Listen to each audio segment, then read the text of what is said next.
Bonjour Henri et bienvenue dans le podcast. Bonjour Shaiman, merci beaucoup pour ton invitation. Avec grand plaisir. Et donc aujourd'hui on va parler des risques que pose l'intelligence artificielle et puis de comment les gérer au mieux, que ce soit au niveau étatique de l'Union européenne ou bien même au sein même des laboratoires d'intelligence artificielle. Mais avant de parler de ces sujets, je te laisse te présenter succinctement. Donc je m'appelle Henri, je viens de Belgique à la base. J'ai un background d'ingénieur, donc je suis diplômé en ingénieur civil à l'école EPFL, une école en Suisse, où j'ai un diplôme d'ingénieur en robotique et en data science. Je suis également l'auteur d'une newsletter qui s'appelle Navigating AI Risks, qui parle justement des sujets de gouvernance de l'intelligence artificielle. Donc ça fait plus d'1 an que je l'écris avec 2 collègues. Et maintenant, on pivote un peu plus le format vers un format plus axé sur la recherche. Donc on va expliquer des papiers scientifiques qui sont utiles pour la gouvernance. J'ai également fait 6 mois de recherche dans un problème technique lié à la sécurité de l'intelligence artificielle, donc l'alignement. Donc là, j'étais 6 mois dans un laboratoire à Berkeley qui s'appelle le Center for Human Compatible AI, qui est dirigé par Stuart Russell. Donc ça, c'était une approche vachement plus technique et recherche au problème. Et là, depuis quelques mois, j'ai rejoint Safer AI, où je suis maintenant Managing Director. Donc Safer AI, c'est une organisation qui fait du risk management de l'intelligence artificielle. Donc en gros, notre objectif, c'est qu'on utilise des bonnes méthodes de management de risque, donc de gestion de risque dans l'intelligence artificielle. Ce qui pour l'instant n'est pas trop le cas. Ouais, on aura l'occasion d'en reparler. Et du coup, est-ce que tu pourrais nous en dire un petit peu plus sur Safer AI et puis qu'est-ce que fait l'organisation? Donc, Safer AI, comme j'ai dit, on est concentré sur la gestion du risque de l'intelligence artificielle. Donc, on a 3 axes principaux sur lesquels on travaille pour arriver à remplir cet objectif-là. Le premier axe, c'est l'approche plus gouvernance. Par exemple, on a beaucoup travaillé sur le EU AI Act, la partie sur les IA générales du EU AI Act. On pourra en parler par après. Donc ça, c'est le règlement européen sur l'intelligence Tout à fait, exactement. C'est le règlement européen sur l'intelligence artificielle qui a été approuvé il n'y a pas longtemps. Et il y a encore du travail à faire sur ce règlement, donc tout n'est pas fini. On a également collaboré avec l'OCDE sur des engagements volontaires qui s'appellent le Hiroshima Process for AI. Donc ça, c'est une initiative du G7 et donc c'est des engagements volontaires. Donc la différence entre ça et le EU AI Act, l'EU AI Act, c'est une réglementation qui est obligatoire. Là, c'est les compagnies qui s'engagent de manière volontaire à suivre ce texte. Ensuite, on a également collaboré avec notamment l'Institut de standardisation américain, NIST, et l'Institut de standardisation européen, JTC 21. C'est quelques éléments qu'on fait en gouvernance. Ensuite, on a une approche recherche aussi. Donc, pour faire du bon management de risque de l'IA, on va avoir besoin d'outils qui malheureusement n'existent pas encore. Donc il faut faire avancer l'état de l'art de ces outils pour pouvoir faire du risk management qui est suffisant pour bien réduire les risques. Donc ça, c'est notre approche plus recherche. On travaille notamment sur un projet de quantification des risques liés aux attaques cyber. On pourra en parler après aussi peut-être. Et notre troisième axe, c'est on développe une méthodologie pour regarder à quel point les compagnies qui développent des intelligences artificielles, donc OpenAI, Meta, DeepMind, Google DeepMind, font du bon risk management. Et du coup, on a développé cette méthodologie pour faire ce classement et on a appliqué cette méthodologie à tous les labs pour visibiliser cet aspect risk management des labos. Donc ça, c'est nos 3 grands axes de cette AI. Excellent. Et du coup, tout un axe est centré sur la gouvernance. Est-ce que tu pourrais nous expliquer un peu ce qu'est la gouvernance de l'IA et pourquoi est-ce qu'elle te semble importante? Oui, tout à fait. Donc la gouvernance de l'IA, c'est une approche qui est assez large. J'ai donné plusieurs exemples tout à l'heure. Donc c'est une approche qui englobe toutes les différentes manières de s'assurer que le déploiement et le développement des intelligences artificielles est fait de la bonne manière. D'accord. Donc ça va englober plusieurs choses, notamment les réglementations, comme le EU AI Act, ce texte européen. Ça va englober par exemple aussi les engagements volontaires. Donc j'ai mentionné tout à l'heure le Hiroshima Process, l'initiative du G7. Il y en a d'autres. Il y a aussi les White House Commitments. Donc ça, c'est un texte qui est un peu plus vieux, qui a été fait aux États-Unis. Et il y a également un texte plus récent, qui sont les Seoul Frontier Commitments, qui ont été négociés au dernier sommet international de la sécurité de l'IA à Séoul. Donc ça, c'est les 3 plus grands textes d'engagement volontaire qui existent. Et puis il y a aussi un volet qui est la coopération internationale. Donc ça, c'est quelque chose qui va être très important pour l'intelligence artificielle, parce que c'est une technologie dont les implications dépassent les frontières. Et du coup, on veut avoir une bonne coopération entre les pays pour éviter des scénarios de course qui nous pousseraient à couper court sur la sécurité pour avoir les IA les plus puissantes rapidement. Et on peut aussi imaginer dans ce volet coopération internationale des traités qui régisseraient de manière internationale comment est-ce qu'on peut utiliser l'intelligence artificielle. Donc voilà, gouvernance de l'IA très très vaste. Ouais, et puis particulièrement important, je pense. Mais du coup, au niveau de l'Europe, comme tu l'as dit, il y a l'acte IA qui est la nouvelle réglementation qui va gérer un petit peu, réglementer les IA au niveau européen. Il y a beaucoup de gens qui en parlent dans le domaine de l'intelligence artificielle avec des avis très tranchés dans les deux camps. Toi, c'est quoi ton avis sur cette réglementation? Est-ce qu'elle est assez sévère ou pas particulièrement? Ouais, alors je vais peut-être commencer par expliquer comment ça fonctionne, le EU AI Act. Donc le EU Act, il y a deux grosses parties. La première partie, c'est une réglementation par usage. Donc on ne va pas réglementer directement le modèle en tant que lui-même, on va réglementer qu'est-ce qu'on en fait de ce modèle. Et là, il y a 4 grands tiers dans cette première partie. Le premier tiers, c'est tous les usages qui sont interdits. Donc par exemple, les usages qui sont interdits, c'est faire un classement biométrique, essayer de classifier quelle personne appartient à tel ou tel groupe religieux, telle ou telle race. Ça, c'est interdit. Donc voilà, très clair, on ne peut juste pas utiliser les IA pour ce genre d'applications. Ensuite, on a des applications qui sont à haut risque.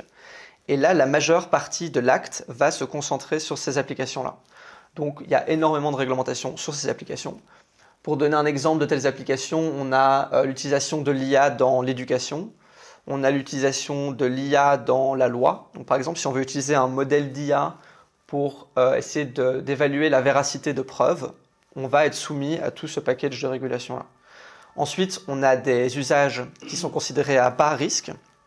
Là, il y a très peu de régulation, c'est surtout des questions de transparence. Donc, par exemple, dans l'Union européenne, les citoyens vont être au courant de quand ils interagissent avec des IA.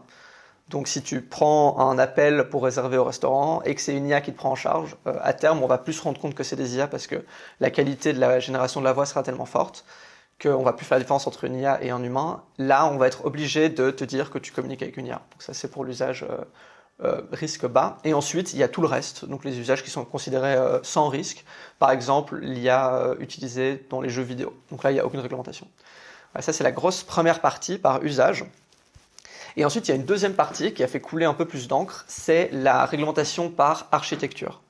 Donc là, on ne va plus réglementer par utilisation, mais par type d'intelligence artificielle. Et donc ce deuxième volet, il va concerner les intelligences artificielles générales. Donc comment l'acte définit les intelligences artificielles à usage général? Il y a plusieurs critères, notamment la quantité de data utilisée pour entraîner l'IA, la technique d'entraînement, donc c'est du self-supervised learning, c'est une technique pour entraîner les IA à usage généraux, et le fait que ces IA soient capables d'effectuer un très grand nombre de tâches qui soient très différentes. Donc on a un deuxième volet de règles qui s'applique à ces usages généraux, à ces intelligences artificielles à usage général. Et ensuite, on a une sous-catégorie ici, qui est pour moi la plus importante, qui sont les intelligences artificielles à usage général qui présentent des risques systémiques. Comment est-ce qu'on va savoir si une intelligence artificielle générale présente des risques systémiques? C'est si la quantité de calculs utilisés pour les entraîner va dépasser une certaine limite. Donc la limite, c'est 10 exposant 25 flops. Donc un flop, c'est quoi? C'est l'unité atomique d'opération qui est faite dans les intelligences artificielles. Donc ça correspond en fait à la multiplication de chiffres. Et au sein des intelligences artificielles, comme on les fait aujourd'hui, il y a énormément de ces multiplications qui arrivent. Donc 10 exposant 25, c'est vraiment un très très grand chiffre. On a du mal à se le représenter. Mais pour donner des exemples, on pense que GPT-4 et le plus gros modèle d'Anthropic, Claude Opus, sont au-dessus de cette limite. Et on sait que le dernier modèle de Meta, Llama 3, la plus grosse version, est aussi au-dessus de la limite. Ils sont à 3,8 x 10 exposant 25. Donc il faut bien se rendre compte que les modèles qui sont dans cette catégorie-là, ils sont énormes. Pour les entraîner, il faut énormément de ressources. Il faut des dizaines, des centaines de millions de dollars. Donc il faut bien se rendre compte que cette partie de la réglementation, qui est un peu plus détaillée que la partie intelligence artificielle générale sans risque systémique va uniquement s'appliquer à ces modèles qui sont immenses et à des compagnies du coup qui ont beaucoup de ressources. Voilà, donc ça c'est overview de l'acte, réglementation par usage en 4 paliers et réglementation des IA à usage général. Génial. Et peut-être quelque chose qui est important à préciser, c'est au niveau donc de ce que tu appelles les IA à usage général. Parce que souvent, on va entendre des IA générales pour parler finalement d'IA de niveau humain. Ici, c'est pas ce qu'on entend par général. On entend vraiment le spectre d'applicabilité dans lesquels elle est capable d'agir. Ouais, en effet, on utilise souvent ce terme AGI, donc c'est Artificial General Intelligence, pour désigner des IA qui dépasseront le niveau humain. Mais là, donc, c'est pas ça le critère. Le critère, c'est la quantité d'opérations faites pour les entraîner. Et en fait, on va s'apercevoir que la quantité d'opérations faites pour entraîner les intelligences artificielles corrèle très fortement avec l'intelligence, donc les capacités de ces IA à usage généraux. Et c'est pour ça que plus les modèles sont gros, plus ils ont l'air intelligents, plus ils sont intelligents. Et du coup, comme j'ai dit tout à l'heure, pour entraîner des modèles qui sont à la pointe, il faut énormément de ressources, il faut des data centers immenses, beaucoup de cartes graphiques. Voilà, donc c'est des grosses boîtes qui développent ces IA. Ouais, tout à fait. Et il y a quelque chose qui me paraît vraiment important dans ce que tu as dit, c'est qu'il y a eu un gros débat entre les personnes qui disaient non, il faut réglementer uniquement les usages, et les personnes qui disaient non, il faut carrément réglementer justement les modèles de fondation en eux-mêmes, donc ceux sur lesquels les entreprises vont s'appuyer pour développer de nouveaux usages. Ouais. Par exemple, GPT-4 que fait OpenAI, plein d'autres entreprises peuvent prendre ce modèle pour l'utiliser dans leurs propres applications. Toi, c'est quoi ton avis là-dessus? Puis aussi, est-ce que tu arrives à nous faire un peu une représentation des arguments finalement des deux camps? Donc l'argument principal contre, c'est pourquoi réguler des intelligences artificielles qui ont un usage très très vaste plutôt que de réguler uniquement chaque utilisation. Donc ça, c'est un argument qui a été poussé très fort, notamment dans le débat de l'EU AI Act par des industries qui développent des IA générales. Donc là, pas de surprise. Ça a failli être supprimé de l'acte, cette partie intelligence générale. Donc on n'est pas passé loin. Maintenant, heureusement, à mon sens, c'est inclus. Et du coup, donc cet argument, il ne faut pas réguler le modèle général, mais chaque usage. Pour moi, il ne fonctionne pas parce que, comme on le disait, ces IA sont des outils à usage généraux qui vont devenir très puissants. Donc on peut les utiliser pour des choses très bien, super. Il y a beaucoup d'avancées dans la médecine, il y a beaucoup d'avancées dans la recherche en maths. Et on peut aussi les utiliser pour des choses qui sont beaucoup moins bien, forcément. Et vu que c'est des outils très puissants, on peut être sûr que si on met ces outils à disposition de tout le monde sans aucun garde-fou, il va y avoir des gens qui vont les utiliser pour des utilisations très néfastes. Donc on pourra un peu parler plus tard peut-être des différents risques qui existent, mais on peut être sûr que ça va arriver, ça. Et alors, il faut aussi se rendre compte qu'il y a tout un tas d'interventions pour être sûr que ces intelligences artificielles soient utilisées de la bonne manière, qui peuvent se faire au moment où on les entraîne. Donc il y a des techniques qui permettent de s'assurer que l'intelligence artificielle va oublier, par exemple, certains concepts négatifs. Ça, c'est des techniques qui sont à mettre en place pendant l'entraînement, donc qui sont assez lourdes. Comme j'ai dit tout à l'heure, pour entraîner des modèles, c'est très coûteux, très compliqué. Et donc, pour moi, ça fait du sens de mettre les contraintes sur ces compagnies qui développent ces modèles-là. Si vous aimez ce podcast, n'hésitez pas à me soutenir financièrement en passant par les liens en description. Vous participerez ainsi à rendre accessible au plus grand nombre des sujets pourtant complexes et méconnus. Chacun de vos dons me permettra de vous proposer les contenus les plus qualitatifs possibles. Merci d'avance de votre soutien. L'IA Act en elle-même, est-ce que tu penses que c'est une belle avancée, c'est une loi qui est assez stricte, ou bien est-ce qu'il aurait fallu faire plus que ce qu'on a fait là, moins? Quel est ton avis là-dessus? Oui, donc moi la partie qui m'intéresse plus, c'est la réglementation sur les IA à usage généraux. Donc d'abord c'est une bonne avancée parce que c'est la première loi qui existe à cette échelle qui va réglementer les IA à usage généraux, donc ça c'est super.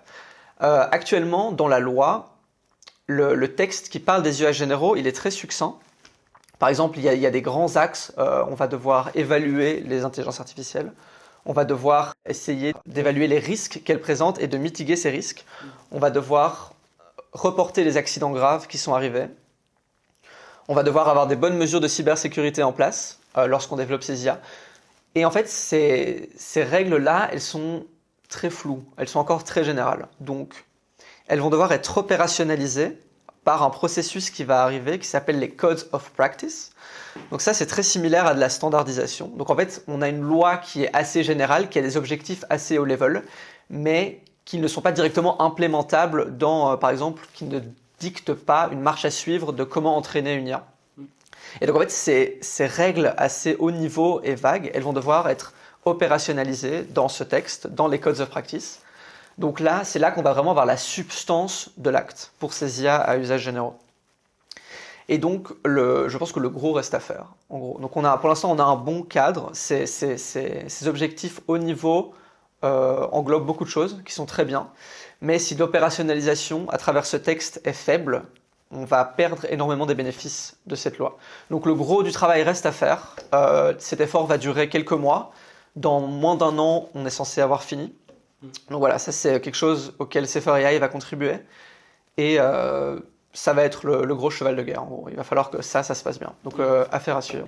Donc malgré le fait que l'IA Act ait déjà été acté, maintenant il reste à faire techniquement à quoi vont ressembler concrètement les choses, et c'est à ce niveau-là qu'il va y avoir une bataille un peu. Exactement. Mais du coup, on peut quand même souligner le fait que l'IA Act donne le mandat de réguler les IA à usage généraux. Donc déjà ça, c'était pas quelque chose qui était donné, c'est pas passé loin que ce soit pas le cas.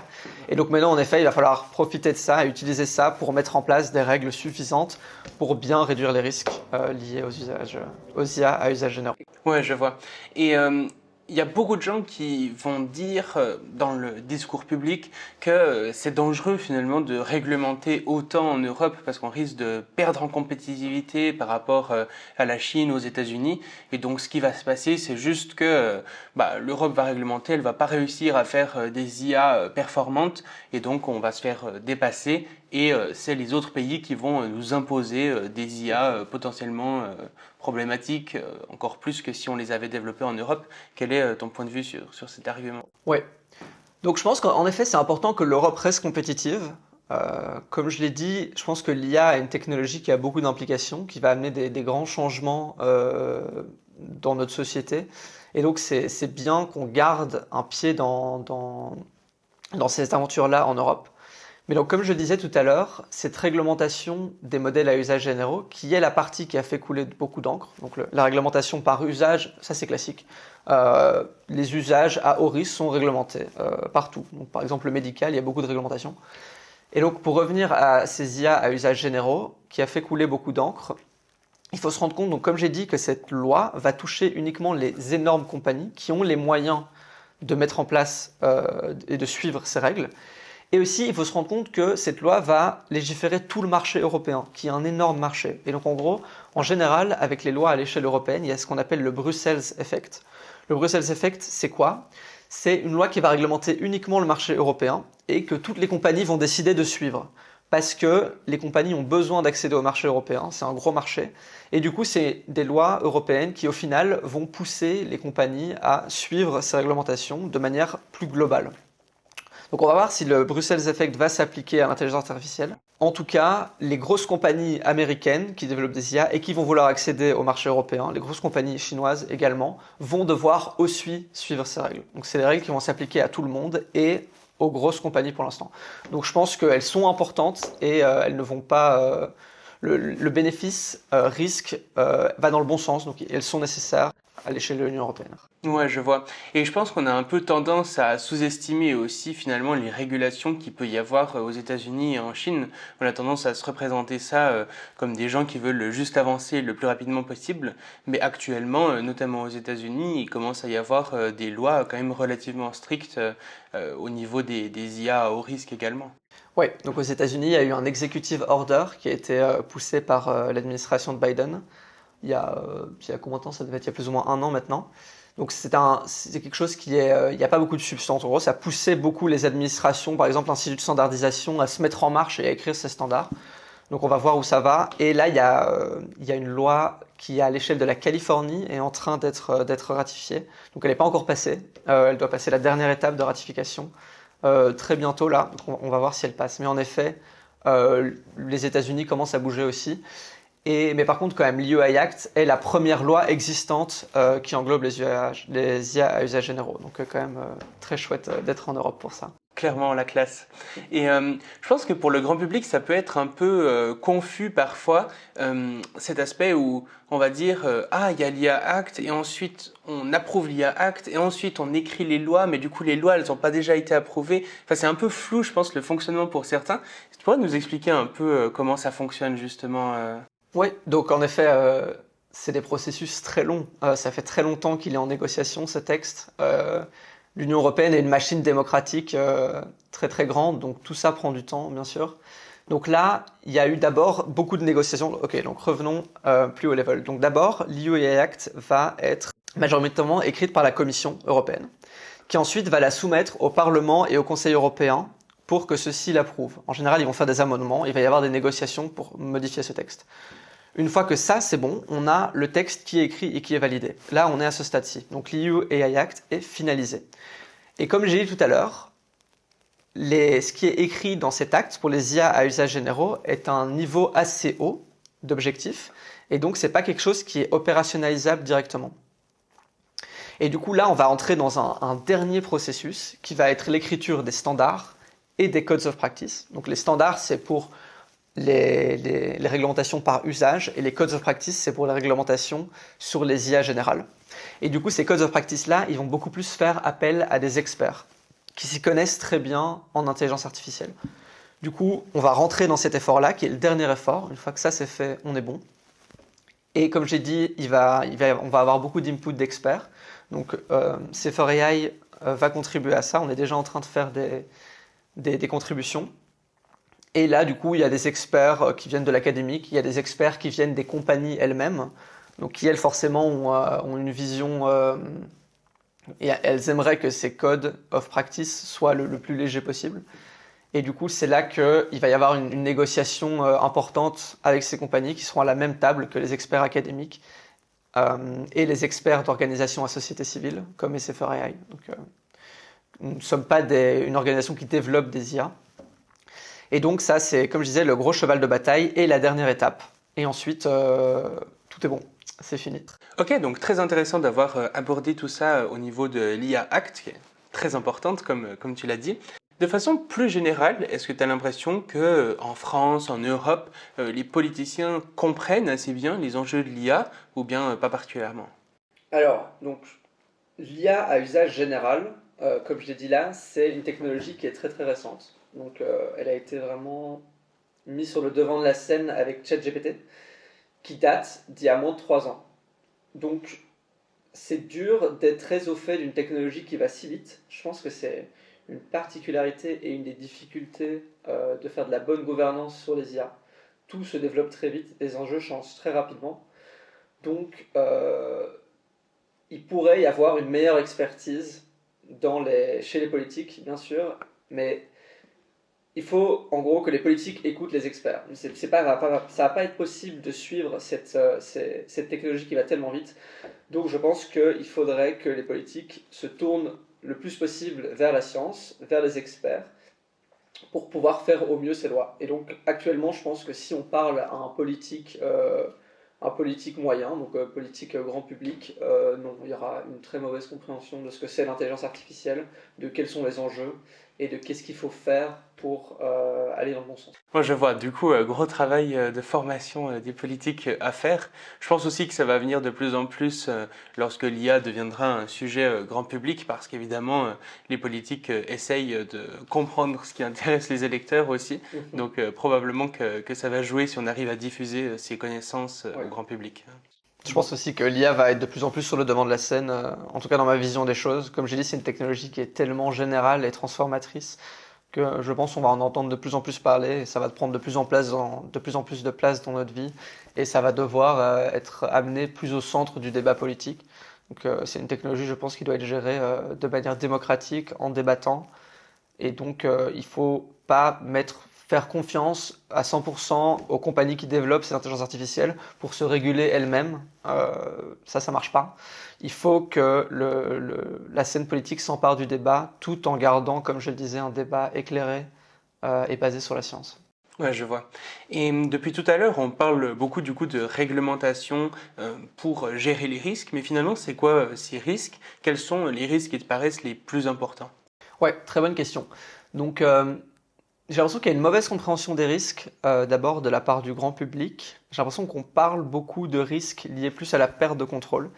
Mais je pense qu'il y a déjà des risques qui arrivent maintenant. Et il y a un spectre continu de risques entre les IA qui ont des capacités égales à celles de maintenant et les IA qui ont des capacités suffisantes pour arriver dans des scénarios de perte de contrôle. Donc je vais d'abord commencer par des exemples de risques que je vois aujourd'hui.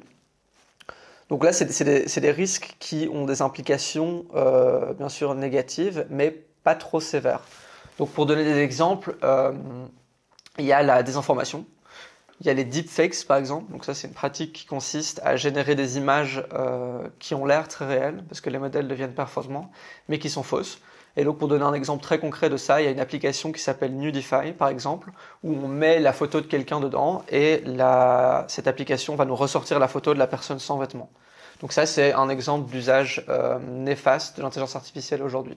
Il y en a d'autres, il y a par exemple des arnaques. Donc je pense qu'on va arriver de plus en plus dans des arnaques qui deviennent sophistiquées, où on va avoir des impersonations de la voix, par exemple. Tu vas décrocher ton téléphone, tu vas penser que tu parles à un proche, et en fait, ça va être une intelligence artificielle qui va imiter la voix de quelqu'un et te demander de l'argent, je ne sais pas quoi. Donc ça, c'est pour les risques actuels, avec les modèles actuels. Et plus les IA vont devenir intelligentes, plus les risques vont devenir sévères. Donc par exemple, une étape d'après, ce serait les risques liés aux cyberattaques. Donc ça, je pense que c'est un sujet très intéressant parce qu'on a déjà des cyberattaques aujourd'hui, on les comprend bien. Et du coup, ces cyberattaques vont être facilitées par l'utilisation de l'intelligence artificielle. L'IA actuellement code déjà très bien, c'est sûr. Il y a énormément de données sur Internet de code-base, donc c'est très facile d'entraîner une IA à bien coder. Et donc ces capacités-là vont être utilisées aussi à des fins négatives, pour faire du hacking. Il y a OpenAI d'ailleurs qui a sorti un rapport il y a quelques temps, où ils ont trouvé des groupes de cyberattaques qui utilisaient déjà GPT-4 dans leur infrastructure cyber. Donc pour l'instant, c'est pas trop grave, parce que les IA sont pas super fortes en hacking, mais quand on va progresser en capacité, ça va devenir un réel problème. Donc je pense qu'on peut s'attendre à avoir des plus grandes cyberattaques aidées par l'IA. Donc ça, c'est un usage néfaste un peu plus élevé. Ensuite, si on va encore plus loin, il y a le design d'armes chimiques et biologiques, par exemple. Donc ça, je pense que c'est quelque chose qui va également arriver. Donc il y a déjà des groupes terroristes qui utilisent ce genre d'armes. Un bon exemple de ça, c'est un groupe qui s'appelle Aum Shinrikyo, si je le prononce bien, qui est un groupe japonais qui, dans les années 90, a commis une attaque chimique dans le métro de Tokyo qui a tué 11 personnes. Et du coup, c'est évident que si nos modèles d'IA pourraient aider ces personnes à designer des meilleures armes chimiques ou biologiques, ces groupes vont les utiliser. Ils vont utiliser tous les outils à leur disposition pour le faire. Donc ça, c'est encore un peu plus loin sur l'échelle des capacités, mais les compagnies qui développent des intelligences artificielles s'en préoccupent déjà. Donc par exemple, leur dernier modèle GPT-4o d'OpenAI, ils ont, avant de le mettre sur le marché, ils ont fait une évaluation de à quel point est-ce que le modèle augmente la facilité à construire ces armes. Et donc du coup, ils ont une méthodologie où ils ont divisé le processus de fabrication d'armes biologiques en 5 sous-étapes. Ensuite, ils ont pris des experts et des débutants, donc toi et moi, qui n'avons pas trop de connaissances en armes biologiques. Ils ont donné à une partie de ces experts accès uniquement à Internet et accès à Internet plus à GPT-4o. Et ils ont regardé à quel point ça facilite les choses d'avoir GPT-4o. Donc pour l'instant, on a une petite facilitation dans chacune des 5 sous-étapes. Mais cette facilitation n'est pas énorme, mais on peut s'attendre à ce que quand les IA deviendront plus fortes, on appelle ça un uplift. Donc du coup, les capacités qui sont données en plus par GPT-4o pour arriver à designer ces armes soient de plus en plus grands. Donc c'est un risque qui est plus lointain, mais qu'il faut déjà avoir en tête maintenant pour pouvoir mettre en place des bonnes mesures de testing, des bonnes règles, parce que c'est des choses qui prennent du temps de développer tout ça. Et les capacités vont très très vite. Donc ça c'est vraiment, comme j'ai dit, c'est une particularité de cette technologie, ça rend les choses très compliquées. Il faut s'y prendre à l'avance. Donc en effet, ces risques-là ne sont pas encore très importants maintenant, mais ils vont arriver bientôt, et il faut commencer à y penser maintenant. Et ensuite, on a un autre régime de risques après, qui sont moins liés aux utilisations néfastes, mais qui sont liés à la perte de contrôle. Donc ça, j'ai l'impression que c'est quelque chose qu'on entend peut-être un peu plus dans le débat public, peut-être pas. Mais du coup, là, on rentre dans un régime où c'est des intelligences artificielles générales qui sont plus intelligentes que nous, qui ont potentiellement des objectifs qui seraient néfastes pour les humains. Et actuellement, malheureusement, on n'a aucune manière de s'assurer des objectifs qu'on donne à l'IA. Donc ça, c'est plus lié à la recherche que je faisais à Berkeley. Donc on va entraîner les IA, en gros, pour qu'elles aient un objectif, mais on n'a aucune manière formelle de vérifier que cet objectif est exactement celui qu'on a voulu. D'accord ? Et il y a plein de caractéristiques qui font que ce problème est aussi important et va sans doute arriver. Mais donc voilà, ça c'est un problème qui est un peu plus long terme, qui va arriver après les problèmes précédents. Et donc, je pense que c'est vraiment important d'avoir tout ce spectre en tête et pas juste d'avoir en tête ces problèmes qui sont un peu plus lointains, qui sont très très importants. Mais il y a aussi plein d'autres domaines où il faut faire de la bonne réglementation, commencer maintenant à la faire parce que c'est des risques qui vont arriver. Je vois. Et quand tu dis un petit peu plus lointain, long terme, qu'est-ce que tu entends par là? C'est quoi la durée plus ou moins d'après toi? Bon, alors ça c'est une question où tous les experts s'arrachent un peu les cheveux, donc la question des timelines. Quand est-ce que ça va arriver, cette intelligence artificielle générale? C'est très dur à prédire. On a des bonnes manières de projeter les capacités des intelligences artificielles, ça s'appelle les lois de mise à l'échelle. Donc en gros, c'est comme je disais tout à l'heure, l'intelligence des IA est très fort corrélée à la quantité de calculs utilisés pour les entraîner. Donc en gros, on va pouvoir anticiper, si on met telle puissance de calcul, l'IA aura cette intelligence. Donc ça, c'est quelque chose qui est très bien vérifié expérimentalement, mais il y a d'autres effets qui viennent se rajouter en plus, d'autres techniques qui vont permettre de faire des sauts de capacité. Donc par exemple, un très bon exemple de ça, c'est la technique qui a permis de passer de GPT-3 à ChatGPT, donc vraiment qui a mis sur le devant de la scène les IA. Ça, c'est une technologie qui a fait qu'avec la même quantité de calcul, on a pu passer dans un autre régime, des IA qui étaient beaucoup plus utiles et beaucoup plus intelligentes. Et du coup, cette question est très, très dure à répondre parce que ces sauts technologiques, je pense qu'il va encore y en avoir sans doute quelques-uns, pas beaucoup, je pense, mais ils sont durs à anticiper. Donc voilà, pour donner un chiffre avec des grandes barres d'incertitude, je pense que ça ne m'étonnerait pas si on a des IA générales qui arrivent dans moins de 5 ans, pour être assez conservateur. Ça ne m'étonnerait pas du tout. Voilà, on va voir ce qui se passe, mais donc apprendre avec un grain de sel, comme je l'ai dit, on n'a pas de boule de cristal, il y a des incertitudes, ça pourrait arriver avant, ça pourrait arriver après aussi, il n'y a pas de grand consensus très précis, il y en a qui pensent que ça va arriver très vite, il y en a qui pensent que ça va arriver moins vite, mais donc comme je l'ai dit, dans cette incertitude, ça fait du sens de s'y prendre maintenant et de réfléchir maintenant à tous ces problèmes et de pousser une bonne gestion de risque maintenant. Ouais, tout à fait, tout à fait.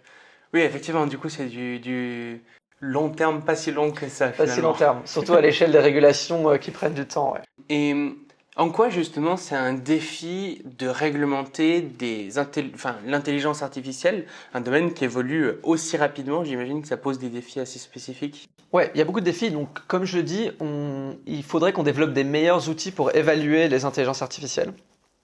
Et il faudrait qu'on rentre vachement plus dans un paradigme quantitatif de gestion de risque.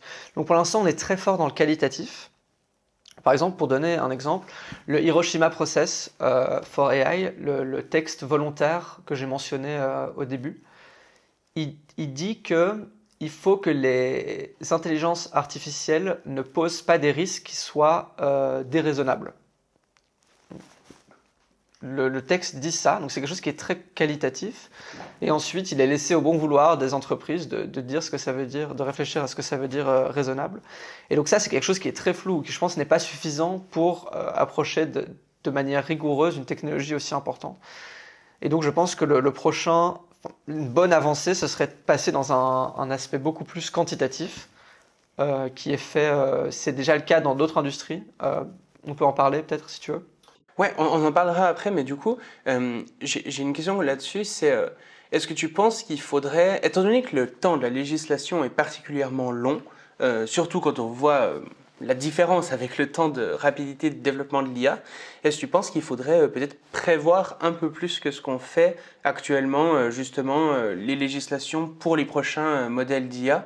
Alors donc, en tout cas, dans les processus de législation qui est en cours, donc par exemple dans les codes of practice à l'échelle de l'Union européenne, il faut prendre en compte la projection des technologies futures. Et c'est quelque chose qu'on va essayer de faire. Donc il faut bien sûr réfléchir à quelles sont les capacités des IA et déjà mettre des frameworks en place pour bien diminuer ces risques-là. Donc, comme j'ai dit, par exemple, les risques liés aux attaques biologiques, aux armes biologiques et chimiques, c'est quelque chose qu'il faut déjà commencer à faire maintenant. Donc, on va essayer, ça, idéalement, ça se retrouvera déjà dans l'EUAA Act. Okay. Mais après, oui, les technologies évoluent vite, donc il faudra potentiellement adapter ces législations. Mais du coup, je pense qu'il faut quand même... ces législations sont super importantes, donc il ne faut pas se dire, genre jeter l'éponge et se dire que ça ne marche pas, c'est trop lent. Là, on a une bonne fenêtre d'opportunité pour faire du bon risk management à travers ce texte, et donc il faut en profiter. Il faut en effet regarder le développement futur de l'IA et mettre en place une réglementation qui prend ça en compte. Ouais, c'est ça. Bah, du coup, je suis complètement d'accord parce que typiquement, l'IA Act, ça fait déjà plusieurs années que ça a commencé et ça commence à être implémenté seulement aujourd'hui. Donc ouais, c'est assez fou le temps que ça peut prendre et je vous souhaite bon courage pour mettre tout ça en pratique au mieux. Un autre domaine dont on parle un petit peu depuis le début, c'est ce qu'on appelle le management des risques ou gestion des risques. Est-ce que tu pourrais nous expliquer un peu en quoi ça consiste concrètement et puis là aussi pourquoi ça te paraît important? Oui, tout à fait. Donc comme j'ai dit tout à l'heure, donc la gestion des risques, c'est de nouveau un domaine assez vaste qui vise à réduire les risques. Donc dans notre cas du développement et du déploiement des intelligences artificielles. Donc pourquoi ça me paraît important ? Comme j'ai dit tout à l'heure aussi, il y a beaucoup de risques. Genre on revient à ce spectre de risques qui est très large. Donc il faut faire de la bonne gestion de risques. Et donc là, on est dans un domaine plus qualitatif. Comme je le disais, l'exemple avec le Hiroshima Process où les risques doivent être raisonnables, doivent être... en anglais, c'est unreasonable risks, si je ne dis pas de bêtises, qui est écrit dans le texte. Et on va devoir aller, je pense, dans une démarche plus quantitative. Donc, j'aime bien l'exemple du nucléaire, qui est une technologie qui a énormément de bénéfices, mais qui a aussi énormément de risques. Et donc, en fait, l'effort de risk management dans le nucléaire a été très, très grand et a justement permis de passer d'un risk management qualitatif vers un risk management quantitatif. Donc, au tout début des réacteurs nucléaires, on n'y comprenait pas grand-chose. C'est une grosse machine complexe, donc il y a énormément de composants dans un réacteur nucléaire, des dizaines de milliers. Et donc, on n'arrivait pas à s'assurer que tout se passe bien dans le réacteur nucléaire. On avait beaucoup plus d'accidents maintenant que ce qu'on a aujourd'hui. Donc, on était plus dans le qualitatif. Et du coup, les solutions, c'était on met les réacteurs nucléaires dans la pampa, là où il n'y a personne. Comme ça, on est sûr que s'il y a un problème, tout va bien. Et maintenant, grâce au management du risque et à vraiment une étude quantitative, donc on a vraiment modélisé chaque sous-système d'un réacteur nucléaire. On a essayé de comprendre les points où chacun de ces éléments ça pouvait mal se passer, pouvait casser. On a fait un gros travail de modélisation et c'est ça qui nous a permis, c'est ce travail qui forcément au début n'était pas parfait, mais le faire a permis que beaucoup de gens s'y penchent et l'améliorent petit à petit. Et donc faire l'effort d'entrer dans ce régime quantitatif est super important. Et c'est ça qui permet maintenant qu'on ait des réacteurs nucléaires qui soient super fiables. Et c'est vraiment super impressionnant la quantité de travail qui a été mise là-dedans. Et maintenant, on s'aperçoit que ça marche super bien. Donc en effet, c'est un travail qui semble important, mais il faut mettre le pied dedans, commencer à faire du quantitatif et ça permettra petit à petit que nos évaluations s'affinent et qu'on ait une meilleure modélisation justement de ces risques. Et c'est avec cette bonne modélisation-là qu'on va pouvoir bien gérer les risques. Et donc, il y a plein de problèmes à être très qualitatif. Donc là, dans ce texte, comme j'ai dit, les risques ne doivent pas être déraisonnables. Si on a une bonne quantification des risques, comme ça existe dans d'autres domaines, il n'y a pas que le nucléaire. Il y a aussi, par exemple, dans le transport maritime, je sais qu'il y a aussi le Department of Defense aux États-Unis qui a une quantification de risque.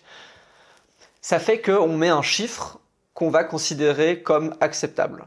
Et donc, ce chiffre, il s'exprime en général comme une probabilité et comme des dégâts. Donc, pour reprendre cet exemple du Department of Defense, ils ont un chiffre très précis qui est une chance sur 10 exposant 8. Donc, ça veut dire une chance sur 100 millions que, par exemple, des tests de missiles tuent 1000 personnes. Donc ça, c'est un chiffre très précis, très clair. Et du coup, une fois qu'on a un chiffre très clair comme ça, on va pouvoir en discuter démocratiquement aussi. Si on parle juste de risques déraisonnables, on ne fait pas du tout avancer le débat. Et donc, une fois qu'on aura mis des chiffres exprimés en tant que probabilité et quantité de dégâts sur ce qu'on est d'accord, d'accepter pour le développement de l'intelligence artificielle, on va vraiment pouvoir entrer dans un management de risque sérieux, quantitatif, où on mesure de plus en plus ce qui se passe, on modélise les failure points, les points où ça pourrait mal se passer, et on avance dans la bonne direction. Et qu'est-ce qui explique qu'aujourd'hui on n'est pas déjà à ce niveau-là et puis qu'on utilise des termes extrêmement flous, comme tu le dis? Donc, de nouveau, l'IA, c'est vraiment une technologie très jeune, et donc c'est quelque chose qui prend du temps. Dans le nucléaire, ça a pris des dizaines d'années de faire ce changement vers le quantitatif. Et donc l'IA, c'est une technologie qui est malheureusement encore aujourd'hui très incomprise. Donc on parle souvent de boîte noire dans l'intelligence artificielle. Les modèles à usage généraux, ce qui se passe, c'est qu'on va mettre des données en entrée, donc par exemple du texte, on va poser une question, et le modèle va nous sortir une réponse. Et en fait, on n'a aucun moyen de comprendre qu'est-ce qui s'est passé entre l'entrée et la sortie. Donc c'est une technologie qui est très peu comprise, et donc malheureusement on manque d'outils pour faire du quantitatif. Et donc ces outils, il faut les développer. Donc c'est de nouveau un des aspects sur lequel Safer.ai se penche dans la recherche dans laquelle on fait. Et donc ces outils, il faut les développer, il faut commencer à les développer maintenant. Et donc en effet, ça va être un processus très itératif. Mais donc c'est normal que pour une technologie si nouvelle, on ne soit pas encore dans ce régime de rigueur-là. Je vois. Et à quoi ça pourrait ressembler concrètement cette évaluation quantitative? Ça voudrait dire qu'il y a tant de probabilités qu'on puisse faire une cyberattaque avec un modèle ou quelque chose comme ça? Ouais, exactement. Donc là, c'est un peu compliqué, mais en gros, on va essayer d'identifier chaque scénario de risque. Donc, par exemple, prenons cyberattaque, c'est très bien. Et on va préciser ce scénario de la manière la plus fine possible. Donc là, on va faire appel à des experts pour ça. Et donc en gros, on va pouvoir dire que dans le cas des cyberattaques, on pense que les cyberattaques qui vont causer le plus de dégâts, c'est des cyberattaques causées par ce genre d'acteurs, les différents acteurs, par exemple des groupes, des États, des groupes cybercriminels qui ont beaucoup de moyens, des groupes cybercriminels qui ont moins de moyens. Donc on va vouloir préciser ces scénarios de la manière la plus fine possible. Et ensuite, on va vouloir comprendre quelles sont les capacités de l'intelligence artificielle qui sont nécessaires pour réaliser le scénario. D'accord ? Donc dans le cas d'une cyberattaque, il y a beaucoup de sous-parties différentes. Par exemple, on va vouloir faire de la détection de vulnérabilité dans des très larges codebases. Ça, c'est un sous-élément qui est nécessaire pour mener à bien un scénario plus large.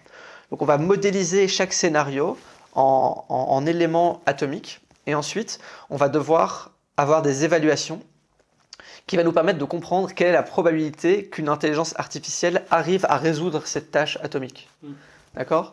Et donc ensuite, une fois qu'on a cette modélisation-là, on peut multiplier les probabilités entre elles et avoir une probabilité globale. Donc de nouveau, c'est un travail qui va être important. Il y a beaucoup de travail à faire là-dessus. Et en s'engouffrant dans ce travail-là, on va pouvoir visibiliser nos premiers modèles, nos premières estimations, les affiner petit à petit avec des experts, et pour ensuite arriver vers des estimations qui sont les plus précises possibles et vraiment utiles pour bien réduire les risques. Ouais, je vois. Et donc, une fois qu'on a fait cette évaluation quantitative, il y a donc tout l'aspect dont on parlait avant de gestion des risques. Ça, si je comprends bien, ça se fait pas seulement au niveau de la régulation, ça se fait aussi au sein des laboratoires, c'est ça? Voilà, donc pour l'instant, comme je dis, il n'y a pas de loi qui existe, donc le EU AI Act qui existe, mais il faut encore ce processus de code of practice pour qu'il rentre en vigueur. Donc pour l'instant, tout est laissé au bon vouloir des compagnies qui développent les IA. Donc, toujours les mêmes, hein, OpenAI, Anthropic, DeepMind, Meta, xAI qui sont les plus grosses.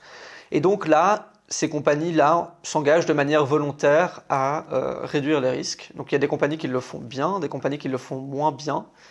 Mais même les compagnies qui le font le mieux sont très loin de ce qui est suffisant pour bien réduire les risques. Donc d'ailleurs, à Safer.ai, comme je l'ai dit au tout début, il me semble, un de nos 3 grands axes, c'est d'avoir développé cette méthodologie pour évaluer les pratiques qui sont actuellement faites en industrie et pouvoir regarder si c'est suffisant. Donc là, on a développé une méthodologie qui est très normative, très quantitative. Donc on a une échelle de 0 à 5. 0 étant les compagnies ne font rien, et 5 étant les compagnies font quelque chose qui est suffisant. Du coup, on va pouvoir ensuite analyser ce qui se fait dans les compagnies. Ça, c'est un travail qu'on va publier dans quelques semaines, donc il sera rendu public dans quelques semaines. Et donc, du coup, dans cette évaluation des pratiques des compagnies, on va s'apercevoir que même les compagnies qui sont le plus en avant, donc le groupe de compagnies qui est le meilleur en risk management, ils ont une note qu'on va considérer comme faible. Donc vraiment très loin d'être suffisant. Ensuite, il y a un autre groupe, un autre groupe de compagnies qui font quasiment rien. Donc voilà. Donc on remarque qu'il y a quand même une différence dans les pratiques. Il y en a qui font plus que d'autres, mais en tout cas, toutes devraient beaucoup s'améliorer pour réduire les risques. Est-ce que tu as déjà une idée de quelles sont les compagnies les meilleurs élèves, entre guillemets? Tu veux des noms? Je veux des noms, je veux des Du coup, je vais te dire des noms. Donc, les compagnies qui ont les meilleures pratiques actuellement, c'est Anthropic, DeepMind et OpenAI. Donc, elles ont publié beaucoup d'études elles ont publié beaucoup de choses sur leur manière de manager les risques. Donc, ouais, il y a plein de frameworks. Par exemple, Anthropic, c'est les premiers à avoir publié leur Responsible Scaling Policies. Donc, ça, c'est un document qui explique comment elles approchent les risques. Mais du coup, quand même, je veux pointer du doigt que même s'il y a des compagnies qui sont meilleures que d'autres, il faudrait que toutes aillent vers l'avant et que toutes s'améliorent pour arriver dans un régime qui est suffisant. Ouais, tout à fait. Et du coup, les pires? Et du coup, les pires, on a fait un choix d'évaluer 6 compagnies pour l'instant. Donc, on a les 3 autres, c'est xAI, Mistral et Meta. et Meta, exactement. Ouais. Tu nous as déjà parlé de qu'est-ce qu'il faut prendre des autres industries, notamment au niveau de l'évaluation quantitative. Est-ce que tu vois d'autres bonnes pratiques à quelque part à tirer d'autres industries qui pourraient être intéressantes à mettre dans la gestion des risques en IA? Ouais, c'est une bonne question. Donc, par exemple, il y a quelque chose qui va être très important, je pense, c'est la cybersécurité pour les modèles d'intelligence artificielle. Parce que quand on développe des IA, on va mettre en place dans le développement des garde-fous pour s'assurer que les IA ne sont pas utilisées à des usages néfastes. Donc, par exemple, si on utilise GPT-4, si tu lui poses une question, explique-moi comment faire une cyberattaque, si tout va bien, GPT-4 ne va pas te répondre. Donc en gros, on a des outils en place pour pousser le modèle à ne pas répondre, on a des filtres en place pour s'assurer que le modèle ne dit pas des choses qui sont dangereuses. Et donc en fait, tous ces filtres en place, ils n'ont plus aucun sens si la cybersécurité des labs est très faible. Parce que du coup, n'importe quel attaqueur avec un peu de ressources pourrait voler le modèle. D'accord ? Donc ça, par exemple, c'est toute une gamme de pratiques qui est développée déjà dans d'autres industries et qui doit s'améliorer très fort dans les compagnies qui développent des intelligences artificielles.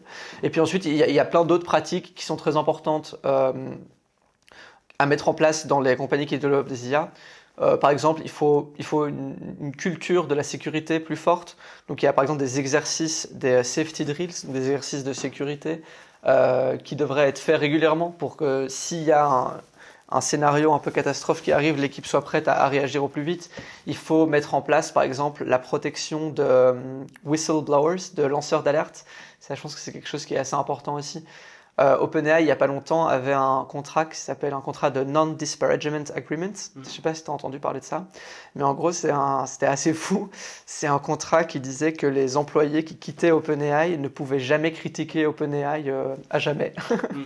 Donc ça, c'est le genre de pratique assez folle. Et donc en gros, en effet, il y a plein de pratiques qui vont devoir être inspirées d'autres industries. Donc généralement parlant, il faut considérer ces industries comme des industries à haut risque et il faut que toutes les pratiques des autres industries à haut risque, donc le nucléaire, l'aviation, soient utilisées aussi pour ces compagnies qui développent des IA. Et pour l'instant, on est très loin. Pour l'instant, il y a beaucoup de marge d'amélioration, ouais. T'es gentil. Et du coup, on a parlé de l'évaluation quantitative des risques, mais au-delà de l'évaluation spécifique sur la quantification des risques, il y a d'autres types d'évaluation. Est-ce que tu pourrais nous donner un peu des exemples d'autres types d'évaluation de l'IA et pourquoi est-ce que de façon plus générale que juste sur les risques, ça te semble important d'évaluer ces systèmes? Ouais, tout à fait. Donc, il faut évaluer ces systèmes pour mieux les comprendre. Comme je le disais, c'est une technologie nouvelle, on n'a pas une bonne compréhension et du coup, il faut pousser ces outils d'évaluation le plus loin possible. Donc, actuellement, il y a différents outils qui existent. L'outil le plus classique s'appelle les benchmarks. Donc, en fait, ça va être une suite de questions. En fait, c'est comme par exemple un QCM qu'on poserait à un élève. On a un QCM sur des problèmes de maths, par exemple. Donc, on pose une question, on a 4 réponses et on va demander à l'IA A, B, C ou D. L'IA va nous donner sa réponse. Ensuite, on va pouvoir avoir un score cette IA a 78% sur ce benchmark de questions de maths. Donc ça, c'est des méthodes assez simples à développer. Donc il faut juste écrire les questions. Et c'est des méthodes qu'on appelle black box.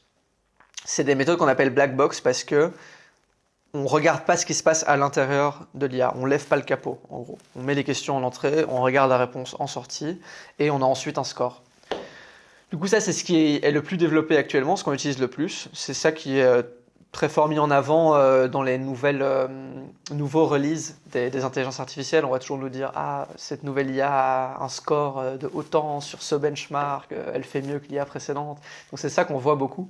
Ensuite, il y a d'autres évaluations, je pense, qui vont être importantes. C'est des évaluations qui sont white box. Donc là, au lieu de juste mettre des questions à l'entrée et prendre des réponses en sortie, on va lever le capot et regarder ce qui se passe à l'intérieur. Idéalement, on va pouvoir voir ce que l'IA pense en donnant sa réponse. Donc on pourrait à ce moment-là comprendre si l'IA a menti ou pas en donnant une réponse, ce qui je pense va devenir important. Et donc là, la science est moins avancée dans ces évaluations white box. Il y a des groupes de recherche qui se penchent là-dessus, mais je pense que ça va devenir quelque chose qui va être de plus en plus important quand on va augmenter sur l'échelle des capacités. Donc en gros, quand on pense qu'à un moment l'IA est assez intelligente pour comprendre qu'elle est évaluée par exemple, qu'elle est assez intelligente pour penser que c'est utile de nous mentir, ce qui va arriver, hein, il n'y a pas de raison de penser que c'est le contraire, ça va devenir sans doute pas suffisant de regarder juste ce que l'IA répond, il va falloir lever le capot. Donc ça c'est toute une autre gamme d'évaluations qui sont white box. Et ensuite on a aussi un autre type d'évaluation qui est du red teaming. Donc là, ce qu'on va faire, c'est au lieu d'avoir des questions très bien posées, très bien définies, on va prendre des experts, par exemple en cybersécurité, et on va leur dire « joue avec ce modèle d'IA pendant 2 heures et essaye de faire des cyberattaques, par exemple ». Et donc là, on a quelque chose qui va vachement plus ressembler au monde réel, donc à l'utilisation réelle de ces IA. Mais c'est également des évaluations qui sont plus coûteuses, parce qu'on a besoin d'experts. Donc je pense que la bonne méthodologie à faire, c'est de faire des évaluations en cascade. Donc le premier grand filtre d'évaluation, c'est ce dont j'ai déjà parlé tout à l'heure, une limite de quantité de calcul, donc 10 exposant 25. Ça, c'est le premier grand filtre, très peu coûteux, très facile à savoir. Ensuite, un deuxième grand filtre, ça va être de faire passer des évaluations peu coûteuses, donc de type benchmark, au modèle d'IA. Et ensuite, si ces benchmarks donnent des scores qui ont l'air inquiétants, il faudrait passer dans la troisième phase qui est des évaluations de type red teaming. Donc par exemple, l'Uplift Study dont je parlais tout à l'heure de OpenAI sur les bioweapons, c'est ça, c'est un exercice de red teaming où on prend des experts et on leur donne des consignes larges, joue avec le modèle, essaye de designer des bioweapons. Donc ça, c'est un peu les évaluations les plus lourdes et qui nous donnent des informations qui ressemblent le plus au monde réel, donc qui sont le plus riches en informations. Oui, je vois. Et sur ces aspects, tu dis que l'IA pourrait commencer à nous mentir ou bien prendre conscience de sa propre situation. Souvent, quand des gens, des experts disent ça, il peut y avoir une réaction assez bizarre, disons, du grand public, dans le sens où il peut y avoir un aspect, est-ce que c'est pas de l'anthropomorphisme qu'on fait envers l'IA en lui attribuant des capacités qu'ont les humains? Est-ce que vraiment on peut s'attendre à ce qu'une IA nous mente délibérément? Pour la partie, est-ce qu'elles se rendent compte qu'elles sont évaluées? Il y avait un chouette exemple de ça, c'était une IA qui s'appelle Claude, développée par Anthropic. Ils ont fait une évaluation qui s'appelle Needle in a Haystack, je pense, donc aiguille dans une botte de foin. Et en gros, c'est une évaluation qui va regarder si, quand on donne beaucoup d'informations à l'IA, elle va être capable de retrouver une information très spécifique qu'on lui demande. Donc en gros, en général, on jette une quantité de texte immense à l'IA, on noie une information spécifique dedans et on va lui demander si elle sait retrouver cette information. Et là, on a vu que Claude, quand on lui a fait passer ce test, était là « Ouh, c'est bizarre là, il est bizarre cette question et ce texte, j'ai l'impression d'être en train d'être évalué. » Donc la question de est-ce que les IA vont se rendre compte qu'elles sont évaluées, dans ce cas-ci c'est déjà le cas, donc pas trop d'inquiétude là-dessus. Ensuite, est-ce que les IA vont être capables de nous mentir? Oui, tout à fait, bien sûr. Je ne sais pas si GPT-4 serait d'accord de te mentir, mais c'est sûr qu'il en serait capable s'il n'y avait pas les garde-fous nécessaires. Donc si tu demandes à GPT-4, mens en répondant aux questions, mens comme si tu étais une personne qui pensait cela par exemple, c'est des capacités qui sont très simples à faire aucun doute là-dessus. Ça, c'est aussi des choses qui vont être existantes dans les IA, qui sont déjà existantes d'ailleurs. Oui, du coup, c'est quand même assez fou que ces capacités soient déjà dans des intelligences artificielles et pourtant on en entend très très peu parler dans le grand public finalement. C'est pas tellement médiatisé alors que c'est des capacités qui sont quand même vraiment impressionnantes. C'est des capacités intéressantes. Après, toute la question, c'est est-ce que l'IA va avoir envie d'utiliser ces capacités? Donc, est-ce que l'IA va avoir envie de nous mentir, va avoir envie de changer ses réponses s'il est évalué ou pas? Ça, c'est tout ce domaine qui est plus technique qui s'appelle l'alignement, justement. Et du coup, comme je le dis, en tout cas, on n'a aucune garantie qui nous permet de dire qu'elle n'aura pas envie de faire ça. Donc, en effet, c'est des questions qui sont super importantes et sur lesquelles il faut plus d'efforts scientifiques et de recherche. Ouais. Et il y a de plus en plus d'organisations qui proposent de mettre en place une organisation internationale de l'IA. Est-ce que toi, tu penses que ça pourrait être une bonne chose? Une organisation internationale de l'IA. Du coup, par exemple, il y a, à l'échelle de l'Union européenne, il y a Ursula von der Leyen, il n'y a pas longtemps, qui a mentionné la possibilité de faire un espèce de CERN pour l'IA à l'échelle de l'Union européenne. Ça, je pense que c'est pas mal. Ça va aussi redonner de la compétitivité à l'Union européenne et ça va faire que ces modèles qui ont des potentiels très hauts, des potentiels très risqués aussi, soient gérés de manière plus démocratique et moins dans des buts privés. Ouais. Donc ça, c'est bien. Je pense en effet qu'il faut une bonne collaboration internationale de l'intelligence artificielle. Il faut un discours très très fort, des relations très fortes entre les pays qui sont à la pointe. Donc là, notamment les États-Unis et la Chine, pour être sûr qu'on ne rentre pas dans le scénario de course, comme je disais tout à l'heure. Le scénario de course, pour moi, est désastreux parce que quand on fait la course, on va moins mettre de ressources sur les questions de sécurité. On met toutes nos ressources pour gagner la course. Donc il faut que le dialogue Chine-États-Unis soit le plus fort possible. Donc ça, on va voir si ça arrive ou pas. Là, actuellement, il y a déjà par exemple des lois américaines qui interdisent l'exportation, pour faire simple, des ordinateurs les plus puissants pour entraîner des IA vers la Chine.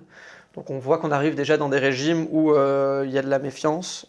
Voilà, donc il faut renforcer le dialogue international. Je pense que c'est super important. Et tu penses que c'est la chose peut-être la plus importante pour faire face à cette dynamique de course? Est-ce que tu vois d'autres choses qui pourraient être faites pour empêcher cette dynamique qui n'est pas bonne? Alors là, on rentre plutôt dans des aspects diplomatiques où je m'y connais un peu moins. Moi, j'ai un background plus technique, comme je le disais. Mais donc, ouais, renforcer le dialogue, c'est super important. Des traités, c'est super important.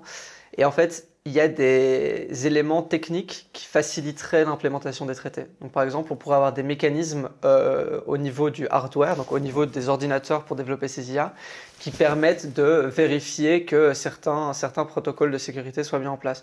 Donc ça, c'est une technologie qu'on n'a pas encore actuellement, mais c'est des éléments qui faciliteraient du coup un traité sur lequel il faudrait se pencher maintenant. Ouais, donc il y a en effet des éléments précis et actionnables sur lesquels il faudrait se pencher maintenant. Parce qu'un enjeu qui me paraît vraiment important là-dedans, c'est que depuis le début, on parle de nouvelles réglementations qui sont en train d'être mises en place. J'ai l'impression qu'il y a aussi quelque chose de très important qui est finalement l'application de ces réglementations. Parce qu'aujourd'hui, il me semble déjà qu'il y a des réglementations dans le numérique, par exemple, qui ne sont pas vraiment respectées à quelque part. Est-ce que ça, c'est aussi un enjeu qui te paraît important ?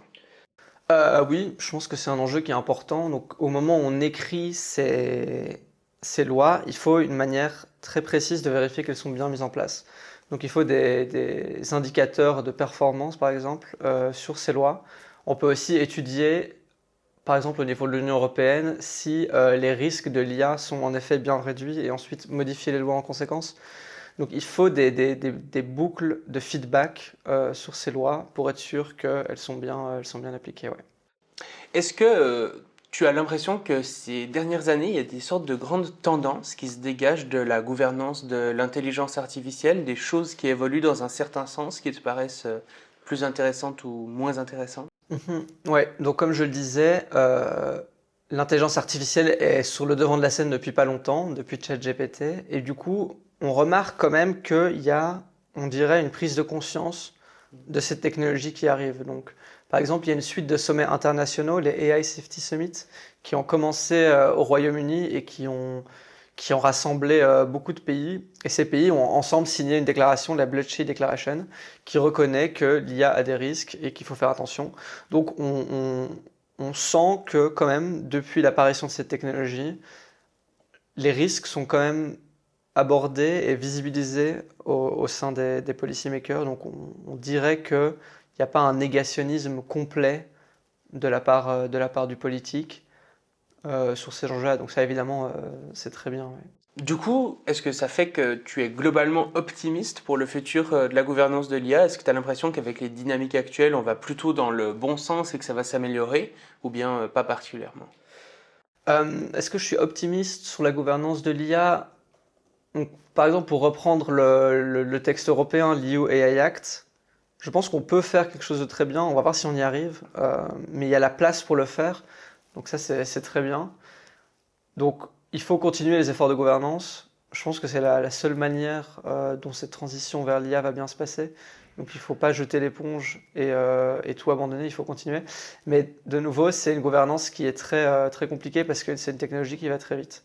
Donc voilà, il faut se retrousser les manches et y aller de plein fouet.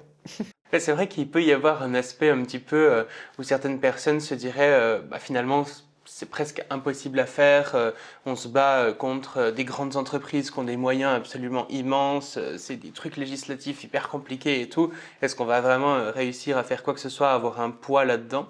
Et finalement je trouve que Safer AI typiquement est un assez bon exemple que oui c'est possible et puis qu'avec un peu de bonne volonté et d'intelligence on arrive à des choses très sympas quand même. Ouais, en effet, je suis assez content du travail que fait Safer AI. Ouais. Génial. Et finalement, dernière question que je pose à tous les invités. Si tu étais sur une scène avec un micro dans la main et avec l'humanité entière face à toi, que tu pouvais leur transmettre un message, qu'est-ce que tu aimerais leur dire? Je vais rester dans le thème de l'intelligence artificielle. Donc je pense que, comme je l'ai dit tout à l'heure, on va entrer dans une technologie qui va avoir un impact très profond sur notre société, sur la manière dont on fonctionne, et c'est une transition qui va arriver assez vite. Et du coup, face à cette transition-là, j'aimerais qu'on garde la tête froide, qu'on prenne des décisions éclairées, tout en ayant une approche la plus renseignée par la démarche scientifique possible. Voilà, un peu ennuyeux, je pense, pour toute la population, mais je pense que c'est un message important.